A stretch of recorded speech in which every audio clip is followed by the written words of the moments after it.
Blood samples collect చేసి testing చేసే lab అది. అందరూ ఎవరి పనుల్లో వారు బిజీగా ఉన్నారు. క్యూ లైన్ లో ఉన్న రోగులతో కాస్త రద్దీగానే ఉంది ఆ ల్యాబ్. ఇక ఈ లోపు ల్యాబ్ టెక్నీషియన్ ఫోన్ తెగ రింగ్ అవుతుంది. ఈ టైంలో ఫోన్ చేసేదెవరబ్బా అనుకుంటూనే ఫోన్ స్క్రీన్ చూస్తే అది తన కొడుకు స్కూల్ నుంచి. మేడం ఇంకా లంచ్ బాక్స్ తీసుకురాలేదు అని అవతల నుంచి అడిగారు. సరేనండి పంపిస్తా అని చెప్పి ఫోన్ కట్ చేసేసి భర్తకు ఫోన్ చేసింది. ఇంకా లంచ్ బాక్స్ తీసుకుని వెళ్లలేదా అంటూ అమ్మాయి పడుకొని ఉంటుందేమో వెళ్లి చూడండి అని చెప్పి మళ్లీ తన పనిలో తాను బిజీ అయిపోయింది. ఇక అతను ఇంటికి వెళ్లగానే ఏ తండ్రి చూడలేని స్థితిలో కూతురు రక్తపు మడుగులో పడి ఉంది. ఇంతకీ ఆ చిన్నారిని చంపిందెవరు? తండ్రిపై కోపంతో తనను చంపేశారా, నరబలిచ్చారా? ఏపీహెచ్పీ సహస్ర మర్డర్ కేసు నిందితుడు ఎవరో కనిపెట్టేశారా? Watch the story. హైదరాబాద్ లోని కూకట్పల్లిలో దయార్గూడ్లో అద్దె ఇంట్లో కృష్ణ ఫ్యామిలీ ఉంటుంది. పిల్లల చదువు కోసం మంచి భవిష్యత్తు ఇవ్వాలన్న ఉద్దేశంతో సొంత ఊరిని వదిలేసి హైదరాబాద్ కి ఫ్యామిలీని తీసుకొచ్చేశాడు కృష్ణ.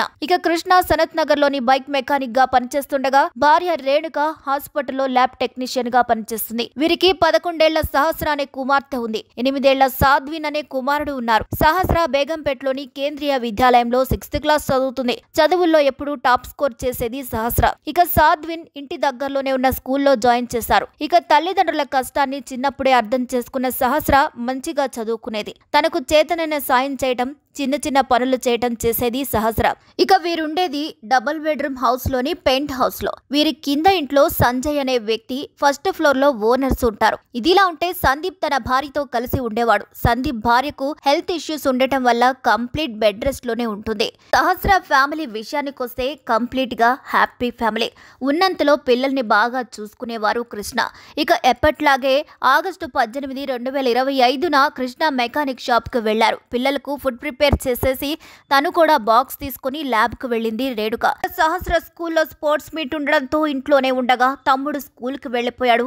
మధ్యాహ్నం తమ్ముడికి బాక్స్ తీసుకుని వెళ్ళు అని రేణుక మరీ చెప్పి వెళ్ళింది. కానీ ఆ రోజు మధ్యాహ్నం సాధ్విన్ కు లంచ్ బాక్స్ ఇంకా తీసుకుని రాలేదని స్కూల్ నుంచి ఫోన్ రావడంతో టీవీ చూస్తూ మర్చిపోయిందో ఏమో లేదా నిద్రపోయిందో అని అనుకొని భర్తకు ఫోన్ చేసి ఇంటికి వెళ్లమని చెప్పింది రేణుక. ఇక కృష్ణ ఇంటికి వెళ్లగానే ఇంటి గది బయట నుంచి గడియ పెట్టి ఉంది. దీంతో తన కూతురు బాక్స్ పట్టుకుని వెళ్ళుంటుందని అనుకొని గడియ ఓపెన్ చేశాడు. చూడగానే సరిగ్గా గది మధ్యలో రక్తపు మడుగులో పడి ఉంది సహస్ర. ఒళ్లంతా రక్తంతో కన్న కూతుర్ని అలా చూసేసరికి కృష్ణ గట్టిగా అరుస్తూ అందరినీ పిలిచాడు. అందరూ వచ్చేలోపు అంబులెన్స్ కి ఫోన్ చేశాడు. అలాగే పోలీసులకు సైతం ఫోన్ చేయడంతో పోలీసులు, అంబులెన్స్ ఒకేసారి వచ్చేశాయి.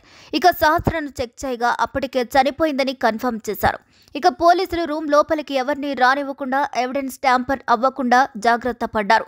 అసలు సహస్రను అంత దారుణంగా చంపాల్సిన అవసరం ఎవరికి ఉందన్న కోణంలో ఇన్వెస్టిగేషన్ మొదలుపెట్టారు. ఫ్యామిలీ హిస్టరీ, ఎవరితోనైనా గొడవలున్నాయా, ఇంటి సమీపంలో అనుమానితులు, పాత కక్షలు, కుటుంబ కలహాలు, గొడవలు, ఎవరిపైనైనా అనుమానం ఉందా అనే కోణంలో పేరెంట్స్ నుండి వివరాలు సేకరించారు పోలీసులు. అదే రోజు కృష్ణ ఇంటి కిందే ఉండే సంజయ్ అనే వ్యక్తిపై అనుమానంతో అదుపులోకి తీసుకున్నారు పోలీసులు. బాలిక నివసిస్తున్న భవనం చుట్టుపక్కల వారిని పిలిచి విచారణ చేశారు. అయితే ఇంట్లో కిచెన్లో ఉపయోగించే కత్తితోనే హత్య చేసినట్లు పోలీసులు అనుమానిస్తున్నారు. హత్య చేసిన టైంలో కిచెన్లో చెల్లాచెదురుగా వంట సామాన్లు పడి ఉన్నాయి. నిందితుడు హత్య తర్వాత అతనితో పాటు కత్తిని తీసుకెళ్లినట్లు భావిస్తున్నారు. ఇక సహస్ర పోస్టుమార్టం రిపోర్టులో దారుణ విషయాలు వెలుగులోకొచ్చాయి. సహస్ర ఒంటిపై మొత్తం 20 వరకు కత్తి గాయాలున్నాయి. మెడపైన 10 పోట్లు ఉన్నాయి. పోస్టుమార్టం ప్రాథమిక నివేదిక ప్రకారం హత్య ఉదయం 9:30 నుండి 10:30 మధ్య జరిగినట్టు తెలుస్తుంది. ఇక ఇదిలా ఉండగా సహస్ర హత్య మామూలు హత్య కాదని రేప్ చేసి చంపేశారన్న పుకార్లు మొదలయ్యాయి.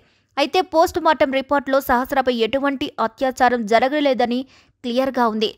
క్రాస్ చెకింగ్ కోసం స్క్వాబ్ని కలెక్ట్ చేసి ల్యాబ్కు పంపించారు. సరిగ్గా ఈ టైంలో మరో సంచలన వార్త షికారు చేయడం మొదలుపెట్టింది. ఏంటంటే సహస్రను నరబలిచ్చారని. అంతకు ముందే క్షుద్ర పూజలు జరిగాయని, ఆగస్టు 22న పొలాల అమావాస్య ఉందని, దీనికి సరిగ్గా 5 రోజుల ముందు సహస్రను బలిచ్చారని పుకార్లు మొదలయ్యాయి. అయితే వీటిని కొట్టిపారేశారు పోలీసులు. సహస్రని ఎవరు మర్డర్ చేశారంటే అన్ని అనుమానాలు, అందరి చూపులు, అందరి వేళ్లు సంజయ్ వైపే చూపించాయి. సహస్ర మర్డర్ తర్వాత అక్కడే తిరుగుతూ కనిపించాడు సంజయ్.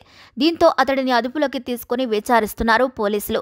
సంజయ్ తన భార్య అనారోగ్యానికి సహస్ర కుటుంబాన్ని నిందించేవాడని, పగతోనే ఈ దారుణానికి పాల్పడి ఉండొచ్చని పోలీసులు అనుమానిస్తున్నారు.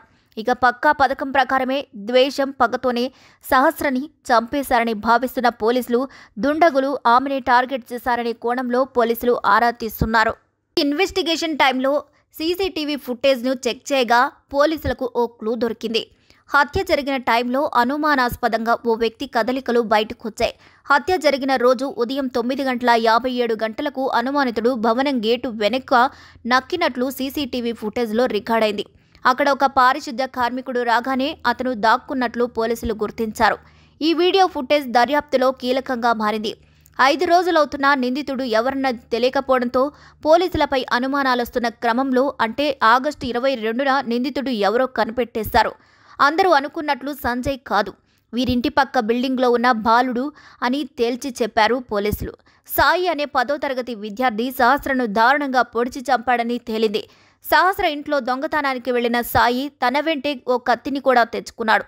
సైలెంట్గా ఇంట్లోకి దూరి దేవుడి మూలన ఉన్న డిబ్బీలో సహస్ర వాళ్లు దాచుకున్న 80,000 రూపాయలను దోచేశాడు. అయితే ఇంట్లో బెడ్రూమ్లో ఉన్న సహస్రను సౌండ్ రావడంతో బయటకు రాగా సాయి డబ్బులు తీయడం చూసేసింది.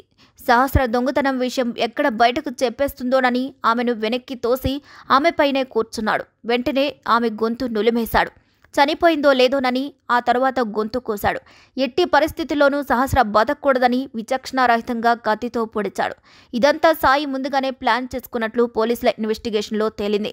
దొంగతనం ఎలా చేయాలి, పట్టుబట్టకుండా ఎలా బయటపడాలి, ఎవరైనా అడ్డొస్తే ఎలా చంపాలి అనే ముందే ఓ పేపర్పై ప్లాన్ రాసుకుని మరీ వెళ్లినట్లు పోలీసుల విచారణలో తేలింది. ఇక సాయి పోలీసులకు స్థానికులు ఇచ్చిన ఇన్ఫర్మేషన్ వల్లే పట్టుబడ్డాడు. హత్య జరిగిన రోజు సాయి రోజంతా అక్కడే సంచరిస్తూ ఉన్నాడని పోలీసులకు స్థానికులు చెప్పారు. దీంతో సాయిని పోలీసులు క్వశ్చన్ చేస్తే ఒక్కోసారి ఒక్కో ఆన్సర్ చెప్పాడు. దీంతో అనుమానం రావడంతో అదుపులోకి తీసుకుని ఇన్వెస్టిగేషన్ చేస్తే క్రికెట్ ఆడేందుకు సహస్ర తమ్ముడి కోసమే ఇంటికొచ్చినట్లు పోలీసులను మాయ చేయాలని చూశాడు. కానీ పోలీసులు తమదైన స్టైల్లో విచారించడంతో నేరాన్ని అంగీకరించాడు.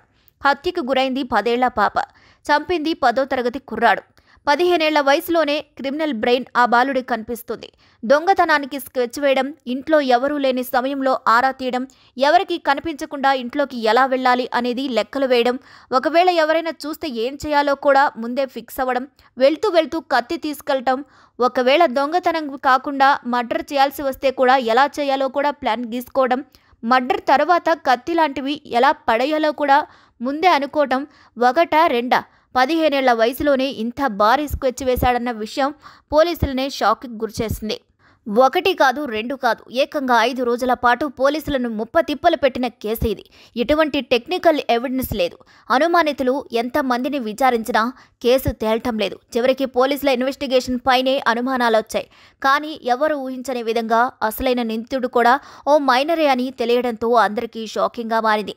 మరి నిందితుడికి ఎటువంటి శిక్ష వేయాలని అనుకుంటున్నారో కామెంట్ చేసేయండి. మరి ఈ వీడియోపై మీ అభిప్రాయాన్ని ఖచ్చితంగా కామెంట్ చేసి మా వీడియో నచ్చినట్లయితే లైక్ చేయండి, షేర్ చేయండి, సబ్స్క్రైబ్ చేయండి.